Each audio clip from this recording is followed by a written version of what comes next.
going to talk about one of my favorite topics in all of topics, and that is the return of an NCAA-like football game to you, to me. Oh my goodness. All right. So as we're putting together a rundown, producer Tyler's like, yo, RJ, you can feel anything for EA Sports announcing NCAA 24 and allowing players to opt into it? I'm like, you're damn right I do. I'm absolutely doing my code red thing out there, man, because this game means the world to me. I still have a PS3 so that I can play NCAA 14. I hunted it down. I found it. It gets run. I'm really, really excited about this, guys. I'm really excited about your road to glory, my road to glory, the integration of the transfer portal, the integration of name, image, and likeness, the idea that your roster is actually something you're going to have to rebuild every single year because that's a sport. So here is what I got from Mike Rothstein at ESPN as it denotes EA Sports letting FBS players opt into their 2024 video game. When the first version of a college football video game in years comes out next summer, the virtual likeness of actual players will be in the game. An EA Sports representative confirmed to ESPN on Wednesday that it has contracted with One Team Partners to, quote, facilitate collegiate athletes' name and likenesses into the game, solving one of the major questions of college football's return to the video game space. The partnership will include the chance for all eligible FBS players to opt in to have their likenesses in EA Sports College Football. That is the new name of the game, EA Sports College Football, the representative said. Those players will receive compensation for being in the game as they should. What's wild is that it took this long for us to get to this point. But what's even more wild is for some time we thought we would never, ever, ever get to this point. Because you remember, like I remember, it is blasphemous prior to 2020 to say that players should get paid above the table for anything at all, let alone their government name and what they look like. All right. But we're there, which underscores just how much has changed about college football since the last time that we got an NCAA football game, man.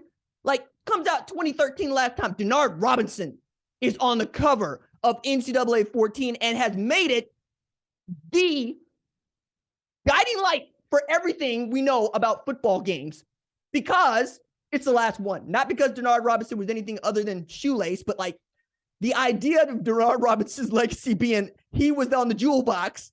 That's what it is now. We're all going to remember that one because it's going to be the one that we played more than we played any other NCAA game. But it also led me to wonder aloud, who should be on the cover of the most important college football game since NCAA 14, to which you'll be shocked about this. I got a list. All right. Now, you know how I feel about lists. Lists are great for novices because they identify for people that are new to the thing, just what's important and just what's not. And they are fodder for experts and aficionados who just want to argue without context. However, I'm going to give you my list, and I'm going to give you as much context as I can, all right? So who should be on the cover of this game that has been a part of my life since I was a child? All right, at number 5, let's go with Caleb Williams, okay? I'm going to say Caleb Williams here because he is the reigning Heisman Trophy winner, and he is already slotted to be the number 1 overall pick in 2024's NFL draft. He also had the really cool honor of throwing out the first pitch for the Washington Nationals, and I think it's one of those things that you cherish forever, that you get to throw out the first pitch at your hometown ballpark. But that's just how good he has been. And a number of people that know from college football, that love college football, that have followed college football for their entire lives have said he's the best quarterback that I've ever seen. These are the same people who told me Johnny Manziel is the best quarterback they'd ever seen. Same people that told me that Cam Newton's the best quarterback they've ever seen. But if we're going to go with what it is today, and there is good reason as to why you should, it's Caleb Williams on the front, right? That is the dude that the sport revolves around presently. Number 4 on the list, I'm going to go with Clemson's Trevor Lawrence, right? I think it's important to note that Trevor Lawrence is what most college football fans want the sport to be. He is the kind of tooly and talented quarterback that also has the maturity to lead his team to a national championship as a true freshman. The first player to do that since Jamel Holloway did in 1985. And he did it as the quarterback of arguably one of the 5 best college football teams of all time. We could talk about what those teams are at another date. But he's also the quarterback of the first team to go 15-0 en route to a national championship. I really think that it would be cool to see the dude that didn't win the Heisman Trophy get the honor of being on the jewel box for 24. And I'm sure that, frankly, I'd like that more than a Heisman Trophy. That's me, though. That's me. That's how important NCAA football is to me. It's more important to me than the Heisman Trophy. It's a trophy. Being on the jewel box, my goodness. The jewel box that everybody plays, the jewel box that college football fans play, that's what I'm here for. That's what I'm here for. Number 3, let's go with LSU's Joe Burrow.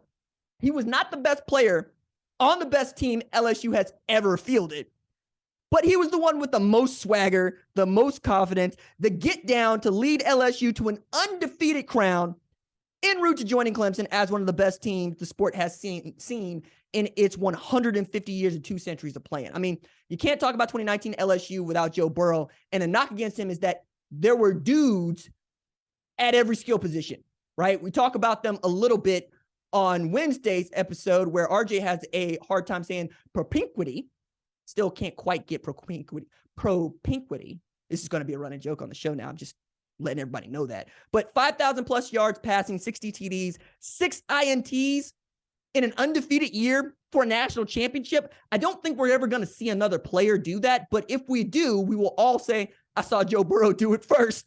And I don't think that anybody would be really that shocked to see him be the guy on the cover as he played in a Super Bowl 2 years ago after winning the national championship, 4 years ago. My God, the ride that has been Joe Burrow, right? Number 2, I've got Georgia quarterback Stetson Bennett. Stetson Bennett is you and me on the sticks, okay? Stetson Bennett is you and me going, you take whoever you want. You want to take 2008 Florida? Cool. I will take 2008 Marshall, and I will cook you with them because I'm that good on the sticks. It doesn't really matter because we're going to get to the line. I'm going to call hot routes, and then you're going to vacate the middle of the field, and I'm going to make it do what it do with this joystick. That's who Stetson Bennett is to me. He's that guy because how else do you explain a walk-on coming to Georgia, basically being forced to leave Georgia, go JUCO, come back, and win not just the first national championship in program history over the last 40 years, right? First program national championship since 1981. But do it twice in a row. I went and looked this up because I needed to be sure about it, but A.J. McCarron won back-to-back national championships at Alabama in 2011, 2012 seasons. But McCarron was a highly coveted quarterback on a team that had already won a national championship and was just beginning to take over the sport. And frankly, we might never see anything like what Nick Saban has built. But all that to underscore what Stetson Bennett has done. I don't think that anybody's ever going to see another walk-on win back-to-back national championships. Not as quarterback. That's ridiculous, right? The idea of that happening is also very college football. It is the character. It is the story. It is the kind of thing that even you can root for. And by even you, I mean you root against Georgia. I know how you feel about it. You probably never say anything nice about Stetson Bennett at all, but you respect the hell out of him, and that's all we want here.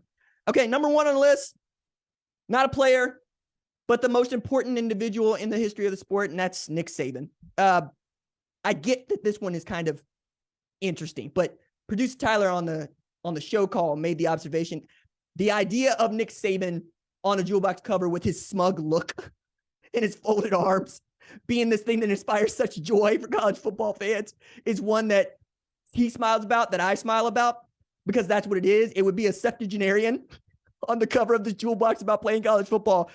But that's what you do with the greatest sport or greatest coach the sport has ever seen. The man played college football.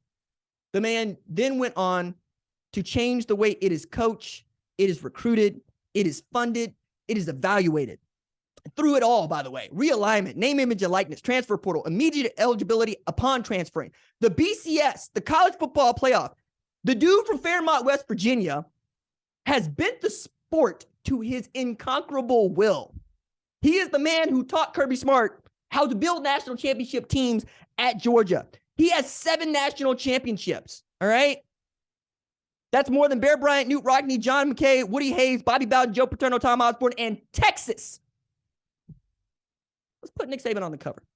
Thank you for watching the #1 college football show. Please remember to subscribe to the channel and like this video so that you don't miss any of the best college football coverage in America.